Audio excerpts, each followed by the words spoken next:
केजरीवाल ने अगर काम किया होता, अगर उनको इतना कॉन्फिडेंस था अपने ऊपर कि मैंने बहुत डेवलपमेंट किया, दिल्ली को लंदन बना दिया है, तो ये क्यों जरूरत पड़ती है उनको ये योजना लाने की। अगर उनका सही दिमाग चलता तो केंद्र सरकार की योजना ऑलरेडी है, आयुष्मान योजना है, जिसमें सभी को बिना मुंह देखे 5 लाख रुपया की गारंटी है स्वास्थ्य की। अगर उस आयुष्मान योजना लागू कर देंगे तो लोगों को जो फायदा मिलने लगेगा, तो केजरीवाल की पॉपुलैरिटी जो थोड़ी बहुत बची है वो भी खत्म हो जाएगी। तो इनके पास केवल बहाने बनाने के अलावा और काम करने का कोई ना इनके पास विजन है, ना इनके पास कोई पॉलिसीज है। क्या मोहल्ला क्लिनिक से मुझे बहुत फायदा हुआ है। मैं कॉम्पिटिटिव एग्जाम्स के लिए अलग अलग जगह जाता हूँ, सरकारी स्कूलों में बहुत अच्छा चेंज आया है। मैं बाय प्रोफेशन भी टीचर हूँ, डीयू में पढ़ा चुका हूँ मैं। हरियाणा में केजरीवाल ने सारे कैंडिडेट उतारे थे, अगर केजरीवाल ने इतना बढ़िया काम किया तो हरियाणा में तो उसकी जमानत जब्त हुई है। मोहल्ला क्लिनिक में कोई कैंसर का ऑपरेशन नहीं होगा, बुखार वगैरह। कोई वीडियो आपके पास है? एक मिनट, आप बताओ किसी महिला की आपने दवाई दिलवाते हुए इन 5 सालों में मोहल्ला क्लिनिक को हाईलाइट करते हुए आपके किसी कार्यकर्ता ने किसी विधायक ने या जिसने मोहल्ला क्लिनिक बनाया, किसी ने भी आपके अड़ोसी पड़ोसी ने कोई ऐसी वीडियो 5 साल में दिल्ली में देख रहे जनता ने क्या देखा इनकी वीडियो? भगेंगे, ये भगेंगे, जवाब नहीं है, इसलिए भगेंगे। पहले दूसरी डिबेट पे आइसक्रीम चूस रहे थे, जब मैं बोलने शुरू हुआ गायब हो गए। नमस्कार, बहुत बहुत स्वागत है आपका हमारे चैनल पर। बहुत ही जल्दी दिल्ली में चुनाव होंगे, लगातार आम आदमी पार्टी की तरफ से गारंटियों का ऐलान, लेकिन 2100 रुपए वाली वो योजना, जिस योजना को लेकर लगातार आम आदमी पार्टी दम भर रही थी कि महिलाओं को 2100 रुपये देंगे और इसी योजना के बाद दिल्ली में सरकार बनाएंगे। लेकिन एलजी साहब आज आदेश दे देते हैं, कहते हैं कि इस योजना की जांच की जाएगी, जिन लोगों ने डेटा इकट्ठा किया है उन लोगों के बारे में पूछताछ की जाएगी। जिसके बाद अरविंद केजरीवाल लगातार कह रहे हैं कि ये भारतीय जनता पार्टी डर गई है, क्योंकि इस बार चुनाव में इसी योजना के बाद वो जीतने वाले थे। कुछ लोग हमारे साथ जुड़े, पूछते बात करते, क्या राय रखें? क्या नाम सर? आदेश अरोड़ा। हाँ जी। लगातार फ्रीबीज की बात की जाती है दिल्ली चुनाव में, लगातार बोला जाता है कि फ्री की रेवड़ियां बांटी जाती है, जिसके बाद चुनावी जीत अरविंद केजरीवाल कर लेते हैं। 2100 रुपये महिलाओं को देने का वादा किया था, 22 लाख रजिस्ट्रेशन हुए, लेकिन आज एलजी साहब कह देते हैं जांच की जाएगी। अरविंद केजरीवाल कह रहे हैं बीजेपी की तरफ से फरमान आया, क्या कहेंगे? सर देखिए, कोई भी अगर वो काम करते हैं ना गलत, उसको हाइड करने के लिए वो सीधा बोल देते हैं बीजेपी। अगर एलजी कोई ऑर्डर देते हैं तो वो कहते हैं जी बीजेपी, वो कहते हैं कोई भी अगर उनके अगेंस्ट कोई भी है ना पॉलिसीज आ जाती है ना, या कोई भी कोई ऑर्डर पास कर देती है, वो कहते हैं जी बीजेपी वाले। वो तो कह रहे हैं जी जो उनके संदीप दीक्षित जी लड़ रहे हैं है ना मनीष सिसोदिया के खिलाफ, वो कह रहे हैं उनकी फंडिंग भी बीजेपी कर रही है। तो केजरीवाल के खिलाफ नहीं, वो कह रहे हैं कि बीजेपी उनको फंडिंग कर रही है, मनोज सिसोदिया उनको, संदीप दीक्षित को। तो वही कह रहा हूँ। तो देखिए, केजरीवाल के पास काम करने के अलावा ना, मतलब काम करने के लिए जो बहाने बनाते रहते हैं, उनके अलावा उनके पास कुछ नहीं है। देखिए, उनकी अपनी स्टेटमेंट में कॉन्ट्रडिक्शन होता है ना। एक तरफ तो वो बोलते हैं कि जी मेरे को एलजी ने काम नहीं करने दिया दिल्ली में, है ना, और अब 12 साल से उनकी गवर्नमेंट है, अगर उन्होंने काम नहीं करने दिया उनको, तो दूसरी तरफ वो कहते हैं कि मैंने इतना डेवलपमेंट कर दिया, दिल्ली को लंदन बना दिया। तो दोनों स्टेटमेंट उनकी कॉन्ट्राडिक्टोरी है, या तो आपने काम किया या नहीं किया, आप एक ही हो सकता है ना। अब जो ये बात हुई आपकी है ना, जो आपकी महिला सम्मान निधि की है ना 2100 रुपये, सर उसके लिए आप ये देखिए, आपने 2100 रुपये, आपका जो महिला एंड है ना बाल विकास मंत्रालय है, उन्हीं के ऑफिसर ने परसों न्यूज़पेपर में स्टेटमेंट दी है कि ऐसी कोई स्कीम ही नहीं है। अगर कोई ऐसी स्कीम नहीं है तो आपने किस बेस पे आप लोगों का डाटा इकट्ठा कर रहे हो? आप किसी का सेंसिटिव डाटा होता है सर, आपका आधार कार्ड, आपका ना इलेक्शन कार्ड, आप किसी का सेंसिटिव डाटा लेके उनके ऊपर ओटीपी भेज रहे हो। आपके ओटीपी से मैंने सुना है काफ़ी लोगों के अकाउंट में से पैसा डिडक्ट हो गया, अकाउंट खाली हो गया। बेचारे जिन लोगों के पास 1000, 1100 रुपये, 1500 रुपये अकाउंट में पड़े थे, वो भी चले गए। तो ये चीज़ें, और एलजी ने जो ऑर्डर पास किए वो सही है। आप तो कह रहे ओटीपी के तो स्कैम की खामखा बात की जा रही है। वो जो 22 लाख नंबर है ना, 22 लाख रजिस्ट्रेशन जो हो चुके हैं, उससे कहीं ना कहीं चुनावी माहौल पहले ही सेट हो गया है कि बीजेपी जाने वाली है और आम आदमी पार्टी आने वाली है। उनको खुद, अगर केजरीवाल को, अगर उन्होंने काम किया होता है ना, केजरीवाल ने अगर काम किया होता, अगर उनको इतना कॉन्फिडेंस था अपने ऊपर कि मैंने बहुत डेवलपमेंट किया, दिल्ली को लंदन बना दिया है, तो ये क्यों जरूरत पड़ती है उनको ये योजना लाने की? आप एक बात बताइए, संजीवनी योजना की बात कर रहे हैं दूसरी तरफ, है ना, कि 60 साल से ऊपर सेंट्रल गवर्नमेंट की एक स्कीम है आयुष्मान, है ना, आयुष्मान योजना, 5 लाख तक का ट्रीटमेंट उसमें बिल्कुल फ्री है। तो वो क्यों नहीं आप एप्लीकेबल करते दिल्ली के अंदर? आप आयुष्मान योजना एप्लीकेबल करो, और ये जो आपका संजीवनी योजना है, इसका पैसा कहीं और लगाओ। दिमाग होना चाहिए ना, मतलब आपका विजन क्या है? आप विजन तो आपके पास कुछ है नहीं, है ना, केवल बातें करने से। वो कहते जी दिमाग है, मैं वही कह रहा हूँ ना, डिस्ट्रक्टिव दिमाग जब इंसान के दिमाग में आ जाता है ना पितुड़, तो उसका मतलब ये होता है कि मेरे पास ज्यादा दिमाग हो गया तो उस दिमाग को देश को, दुनिया को, समाज को, व्यक्ति को, दुश्मन को, परिवार को कैसे तोड़ा जाए, विध्वंस किया जाए, समाप्त किया जाए, उस तरह का दिमाग चलता है। तो केजरीवाल जो है एक प्लानिंग के तरह, साजिश के तरह, इंटरनेशनली जो है वो प्लांटेड गैंग के एक रूट हैं। ये प्लांटेड रूट हैं जिनका काम है कि भारत देश को टुकड़े टुकड़े में जो बांटना है। बिकॉज जब शाहीन बाग में जब घटना घटी थी, आपको मालूम होगा, तो सबसे पहला जो है समर्थन करने वाला अरविंद केजरीवाल और सिसोदिया था। दिमाग चलता है विकास में भी जनाब। वो कहते हैं स्वास्थ्य व्यवस्था देख लीजिए ना दिल्ली की, किसी पड़ोसी राज्य की बताइए जैसे स्वास्थ्य व्यवस्था दिल्ली में वैसे कहाँ मिल रही है। तो मैं आपको कह रहा हूँ, अगर उनका सही दिमाग चलता तो केंद्र सरकार की योजना ऑलरेडी है, आयुष्मान योजना है, जिसमें सभी को बिना मुंह देखे 5 लाख रुपया की गारंटी है स्वास्थ्य की। हाँ, उसके बाद अभी हाल में उन्होंने, प्रधानमंत्री ने, नरेंद्र मोदी ने एक और योजना लागू किया है कि 70 साल की बाद जो है आप जो है कितने सबको फ्री है, सबको फ्री है स्वास्थ्य, जितना पैसा खर्च होगा उन पर सरकार, भारत सरकार देगी।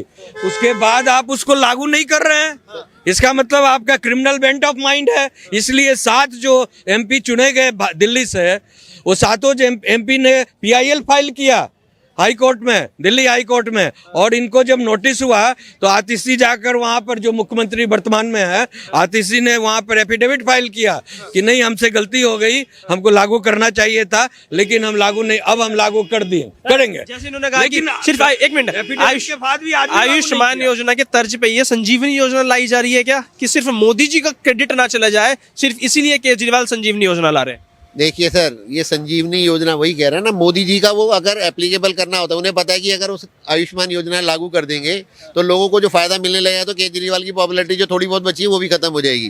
ठीक है। और आप जो बात कर रहे थे अभी की जी, बहुत बढ़िया उन्होंने हेल्थ सिस्टम किया है। आपने कोरोना में देखा होगा सर, कोरोना में सर हम लोग वॉलंटियर हैं, हम लोग, मैंने देखा है, मेरे को 2 बार कोरोना खुद हुआ है ना, क्योंकि हम लोगों ने डेड बॉडियाँ अपने हाथों से उठाई हैं।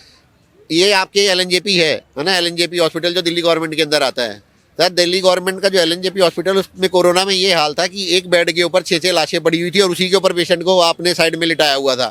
तो आपने जो ये स्वास्थ्य, उसके बाद जब अमित शाह जी ने अपने अंडर में लिया है ना ये LNJP हॉस्पिटल, और उन्होंने निरंकारियों के साथ मिलकर जगह जगह हॉस्पिटल बनाए, तब जाके कोरोना कंट्रोल हुआ। ये तो रोते रहे हमारे पास ऑक्सीजन नहीं है, ये नहीं, और जबकि इन्हीं के काउंसलर के घर से ऑक्सीजन के सिलेंडर मिले हैं।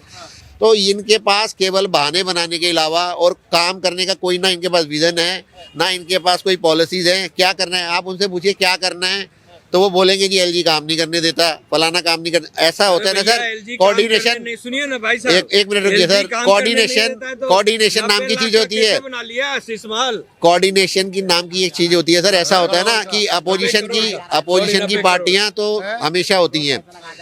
एक टाइम ऐसा था जब दिल्ली में साहिब सिंह वर्मा की गवर्नमेंट थी, बीजेपी की, और सेंटर में कांग्रेस की गवर्नमेंट थी। तो साहिब सिंह वर्मा को आपने कभी देखा रोते हुए कि हमारे को जी फंड नहीं देते, हमारे को काम नहीं करने देती कांग्रेस गवर्नमेंट? इनके पास रोने के अलावा कुछ नहीं है, क्योंकि कोऑर्डिनेशन इनको करना नहीं आता। ये कहते हैं कि जी मैं हूँ, मेरे से बड़ा, अपने आप को इंजीनियर कहते हैं, वो कहते हैं जी मैं तो बहुत पढ़ा लिखा हूँ।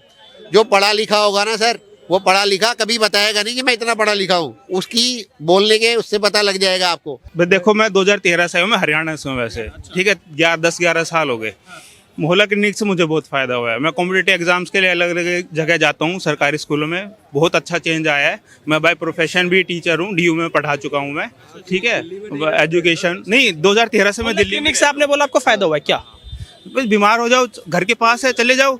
किसी को जैसे मैं नॉर्थ कैंपस में रहता हूँ, रूपनगर के पास, एक स्पार्क मॉल में हो गया, एक वहीं नागिया पार्क के पास हो गया, एक GTB मेट्रो स्टेशन के पास हो गया, तो बढ़िया अपने जाकर दवाई ले लेते हैं, ना कोई भीड़ भड़क है। स्कूल में जैसे मेरे को याद है 2013-14 में मैं प्रोजेक्ट भी किया था, DU की मैं टीम में था, तुम देखते थे टूटी वगैरह बेंच। अब तो मैं खुद जाकर बैठकर मैं एग्जाम वगैरह लिखता हूँ, बढ़िया फर्स्ट क्लास बेंचेस। स्वास्थ्य और स्कूल व्यवस्था अच्छी हुई है। नहीं, वही मैं पूछ रहा हूँ भाई साहब से, ये भाई साहब कह रहे हैं मैं हरियाणा से हूँ।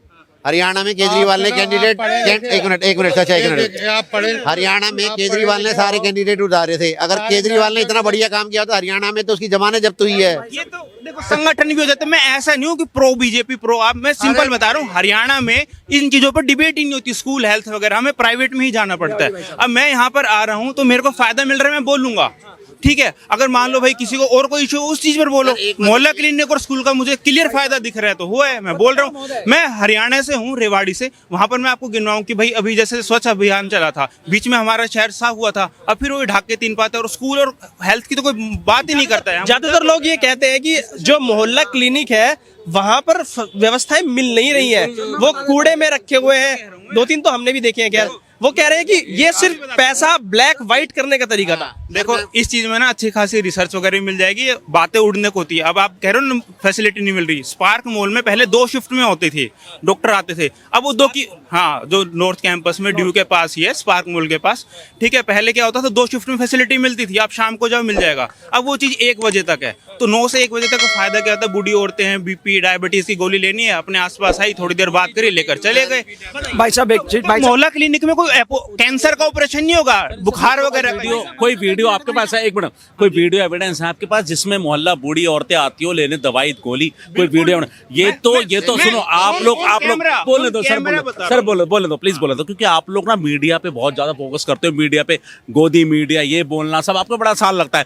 आप एक तरह के जो है ना बैनर मास्टर हो, आप बैनर में आइडल अपना चेहरा चमका रहे, कुछ भी बोल के चले जाते हो। मगर मैं जमीनी स्तर की बात करो, बेस लेवल की बात करो, आप बेस लेवल उतर के आप ये तो किसी महिला की आपने दवाई दिलवाते हुए इन 5 सालों में मोहल्ला क्लिनिक को हाईलाइट करते हुए आपके किसी कार्यकर्ता ने किसी विधायक ने या जिसने मोहल्ला क्लिनिक बनाया, किसी भी आपके अड़ोसी पड़ोसी ने कोई ऐसी वीडियो 5 साल में दिल्ली में देख रहे जनता ने क्या देखा इनकी वीडियो मोहल्ला क्लिनिक से दवाई लेते हुए? मैं आपको कहता हूँ, मैं आपको इन्वाइट करता हूँ नॉर्थ कैंपस में आइए, स्पार्क मॉल के पास नागिया पार्क है, ठीक है। अब रही बात वीडियो की, तो अभी तो मेरे फोन में नहीं है, या तो अपना व्हाट्सएप नंबर दे दो, मैं फॉरवर्ड कर दूंगा। दिल्ली में 70, एक सेकंड, दिल्ली में 70 विधानसभा सीट है। सिर्फ एक नॉर्थ कैंपस तो नहीं हो सकता, सिर्फ एक पार्क मॉल तो नहीं हो सकता। मॉल की आपने बात की है, तो वहां की जो, सुनिए, वहां पे जो आबादी होगी मॉल के हिसाब से, नॉर्थ कैंपस की आपने बात की, तो नॉर्थ कैंपस में उस हिसाब के लोगों के पास अवेयरनेस होगी। लेकिन अगर आप यही नॉर्थ ईस्ट दिल्ली चले जाएंगे, ईस्ट दिल्ली चले जाएंगे, तो वहां पे लोग ये कहते हैं कि आम जो मोहल्ला क्लिनिक है वो फेलियर है। एक लाइन और बोलना चाहता हूँ मेरे भाई, दिल्ली का क्षेत्रफल इतना बड़ा नहीं है। जो 26 करोड़ की पॉपुलेशन को संभालने वाली योगी जी आइडियोलॉजी, उन्होंने कोई मोहल्ला क्लिनिक बनाया, भगेंगे, जवाब नहीं है, इसलिए भगेंगे। पहले दूसरी डिबेट पे आइसक्रीम चूस रहे थे, जब मैं बोलने शुरू हुआ गायब हो गए, अब यहाँ भी गायब हो गए। देखो, मेरे कहने का तात्पर्य है, आपके दर्शक सुन रहे हैं, आपका चैनल बहुत प्रतिष्ठित चैनल है, सब देखते हैं सुनते हैं, लोगों को जानने की जरूरत है कि मोहल्ला क्लिनिक बनाया क्यों गया। 2 करोड़ की आबादी में, यानी कि दिल्ली का 65 किलोमीटर के सारे बॉर्डर आ जाते हैं, 65 किलोमीटर पर सारे बॉर्डर आ जाते हैं। अब बताओ, आपकी अगर इतनी अच्छी क्वालिटी है, आप हॉस्पिटल इतने बढ़िया कर सकते हो, डॉक्टर अच्छे दे सकते हो, MRI भी ऑन द स्पॉट करा, सब कुछ करा सकते हो, फ्री करा सकते हो, तो मोहल्ला क्लिनिक बनाने की जरूरत क्या है भैया? क्या जरूरत है मोहल्ला क्लिनिक? कौन जाएगा? जब घर से बाहर निकलते 5 किलोमीटर के अंदर ओला सब मिलती है लोगों को। इतने दिल्ली के लोग ऐसे तो है नहीं कि बेचारे, मतलब आपने बस फ्री के रखी है लेडीज को। जब हॉस्पिटल में आप फैसिलिटी दे पा रहे, कुछ नहीं दे पा रहे, तो मोहल्ला क्लिनिक के नाम पे आपके ऊपर करोड़ों रुपए का आपके ऊपर अभी ईडी खोलने वाली है सर।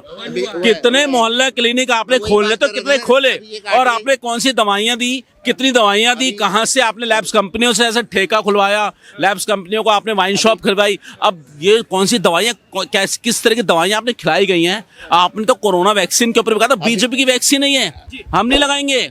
और यहाँ रहने वाले पूर्वांचली जितने थे, जो आपको पूर्वांचल वोट आपको चाहिए, ये बेचारे कैसे जा रहे थे, यहाँ से भाग रहे थे, आपके बस तक देने के लिए थी। कोरोना के टाइम पे यहाँ त्राहिमाम हो रहा था सर, ऑक्सीजन के लिए प्लांट खाली थे, सारा ठीकरा इन पर तोड़ना था। मैं तो एक लाइन कह के जाना चाहता हूँ सर, मैं चाहता हूँ डबल इंजन की सरकार चाहिए यहाँ पे सर। आप 10, मैं हमेशा बोलता हूं बीजेपी के लिए, इसलिए बोलता हूं कि वो हिंदुत्व की पार्टी है, सनातन की पार्टी है, और साथ में सबसे सर्वोपरि वो सबका साथ, सबका विकास, सबका प्रयास करने के, हर धर्म को जोड़ करके राजनीति करने वाली पार्टी है। बाकी एक तरफ AMI ले लो, जो कहता है मैं मुस्लिम का मसीह हूं, एक तरफ तुष्टिकरण वाले इंडिकेटर कहता है मेरे को मतलब सारा तुष्टिकरण करते हैं। मैं सिर्फ एक लाइन बोलना चाहता हूं मेरे भाइयों, आपको सच सनातन संस्कृति पर वोट दबाना चाहिए, और दिल्ली को ऐसे के हाथ में देना चाहिए जो कल को LG का रोना ना रोए, ये ना रोए कि हरियाणा से पानी नहीं दिया जा रहा, ये ना कहे बिजली विभाग मेरे को तंग कर रहा है, ये ना कहे कि मेरे को जेल भेजा जा रहा है। अरे क्यों रोना है? ऐसे लोग कब तक रोते रहोगे भैया? अभी हम लोगों को ऐसी सरकार चाहिए जो सबका साथ, सबका विकास, सबका प्रयास करे।